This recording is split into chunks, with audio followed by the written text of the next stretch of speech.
Assalamualaikum warahmatullahi wabarakatuh. Anak-anakku, untuk pertemuan sekarang yaitu kita akan mempelajari tentang statistika. Kita awali dengan pengertian statistika. Statistika adalah ilmu atau metode ilmiah yang mempelajari tentang cara-cara mengumpulkan data, menyusun data, menyajikan data, menganalisa data, dan menafsirkan data serta cara mengambil kesimpulan yang logis berdasarkan hal-hal tersebut sehingga dapat diambil keputusan yang akurat. Uraian tersebut menunjukkan bahwa statistika adalah ilmu yang selalu berkaitan dengan data. Data dalam statistika dapat diklasifikasikan menjadi dua jenis, yaitu satu, data yang diperoleh dari hasil pengukuran berupa angka disebut data numerik atau data kuantitatif, seperti nilai ujian matematika, tinggi badan siswa, banyak guru yang mengajar di SMP atau MTSA, dan sebagainya. Yang kedua, data yang diperoleh dari pengamatan sifat atau keadaan suatu objek atau bukan berbentuk angka disebut data kategori atau data kualitatif, seperti pekerjaan, tingkat kepuasan konsumen, cara siswa berangkat ke sekolah, golongan darah, dan sebagainya. Itulah tentang pengertian statistika. Kita lanjutkan ke pengumpulan data. Kegiatan pengumpulan data merupakan langkah pengerjaan yang amat penting dalam statistika karena statistika selalu bersandar pada data. Untuk mengumpulkan data dapat dilakukan antara lain dengan cara-cara berikut. 1. Angket atau kuesioner.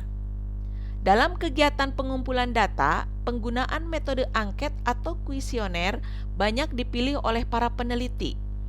Angket merupakan daftar pertanyaan atau pernyataan yang diberikan kepada sekelompok orang dengan maksud agar orang tersebut bersedia memberikan respon terhadap angket tersebut. Yang kedua, wawancara atau interview. Yang ketiga, observasi atau pengamatan. Itulah pengumpulan data pada statistika. Kita lanjutkan dengan penyajian data menggunakan diagram. Penyajian data menggunakan diagram ada 4. Diagram lambang atau piktogram. Diagram lambang atau piktogram disajikan dalam bentuk lambang-lambang yang digunakan harus disesuaikan dengan objek-objek yang diteliti. Yang kedua, dengan diagram batang.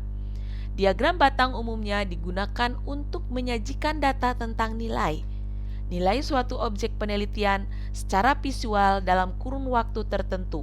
Yang ketiga, diagram garis. Diagram garis umumnya digunakan untuk data yang diperoleh dari waktu ke waktu. Yang keempat, diagram lingkaran. Pada diagram lingkaran, daerah lingkaran menggambarkan data keseluruhan. Itulah penyajian data menggunakan diagram ada 4.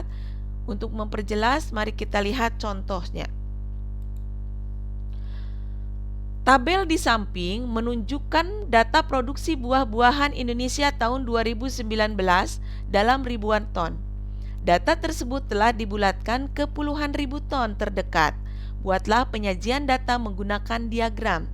Jadi kita akan menyajikan data ini ke dalam 4 buah diagram, yaitu diagram lambang, batang, garis, dan lingkaran. Ini nama buah dalam tabel. Ada pepaya produksi atau ribu ton, berbentuk ribu ton 680 ribu ton, durian 490 ribu ton, semangka 350 ribu ton, salak 750 ribu ton, nangka 580 ribu ton. Ini sudah dibulatkan. Kita lihat cara menjawabnya. Jawab, yaitu untuk lambang atau piktogram.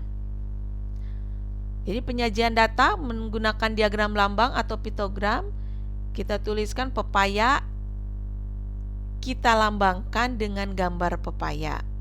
Nah, di sini ada 10, terus durian ada 7, semangka ada 5, salak ada 11, nangka ada 8. Ini satu pepaya mewakili 70.000 ton. Tadi pepaya 680, kita bulatkan 680.000 ton dibagi 70.000 ton, 9, atau kita bulatkan menjadi 10 pepaya gambarnya. Dan ini durian sama mewakili 70.000 ton, semangka juga sama, salak juga sama, dan nangka juga sama. Inilah penyajian data menggunakan diagram lambang. Kita lanjutkan dengan menggunakan diagram batang. Nah, di sini untuk nama buah di horizontal itu ada pepaya, durian, semangka, salak, dan nangka. Dan untuk yang vertikal itu ada produksi buah atau berbentuk ribu ton. Untuk pepaya tadi 680.000 ton. Nah, kita bikin diagram batangnya antara 600 dan 700. Lalu tadi durian itu ada 490, antara 400 dengan 500, hampir mendekati ke 500.000 ton. Lalu semangka 350.000 ton, antara 300 dan 400. Lalu salak 750.000 ton, antara 700 dengan 800. Dan nangka yaitu 580.000 ton, antara 500 dengan 600, dan mendekati ke 600. Itulah cara penyajian data menggunakan diagram batang. Kita lanjutkan dengan menggunakan diagram garis. Hampir sama dengan diagram batang. Untuk yang horizontal itu nama buah, ada pepaya, durian, semangka, salak, dan nangka. Dan untuk yang horizontal itu ada produksi buah dalam bentuk ribu ton. Bedanya, kalau untuk diagram garis itu menggunakan ciri yaitu noktah atau titik. Nanti noktah-noktah ini kita hubungkan. Kita hubungkan dari pepaya ke durian, dari durian ke semangka, dari semangka ke salak, dan dari salak ke nangka. Itulah cara penyajian data menggunakan diagram garis. Kita lanjutkan dengan menggunakan diagram lingkaran. Nah, untuk diagram lingkaran kita jumlahkan terlebih dahulu seluruh buah.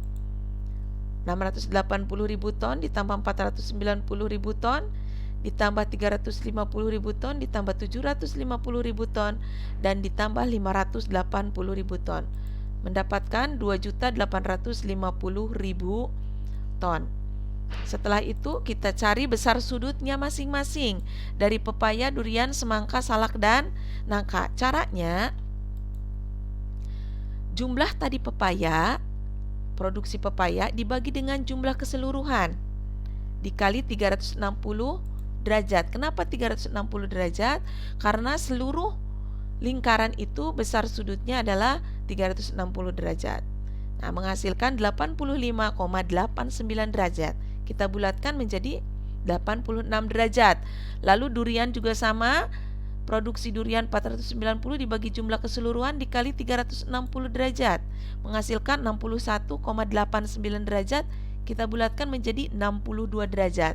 Semangka juga sama. Produksi semangka tadi 350.000 ton dibagi jumlah keseluruhan dikali 360 derajat, itu menghasilkan 44,21 derajat. Kita bulatkan menjadi 44 derajat. Salak juga sama, produksi salak tadi 750.000 ton dibagi jumlah keseluruhan dikali 360 derajat, menghasilkan 94,74 derajat. Kita bulatkan menjadi 95 derajat. Dan yang terakhir untuk nangka, jadi produksi nangka 580.000 ton dibagi jumlah keseluruhan dikali 360 derajat, menghasilkan 73,26 derajat, atau kita bulatkan menjadi 73 derajat. Lalu kita ke diagram lingkarannya. Nah, kalau kita sudah mendapatkan besar sudut, lalu simpan. Lalu digambar ke diagram lingkaran. Inilah penyajian data dengan menggunakan diagram lingkaran. Itulah materi tentang statistika. Untuk pertemuan sekarang Ibu cukupkan sekian dan Ibu ucapkan terima kasih untuk perhatiannya. Wassalamualaikum warahmatullahi wabarakatuh.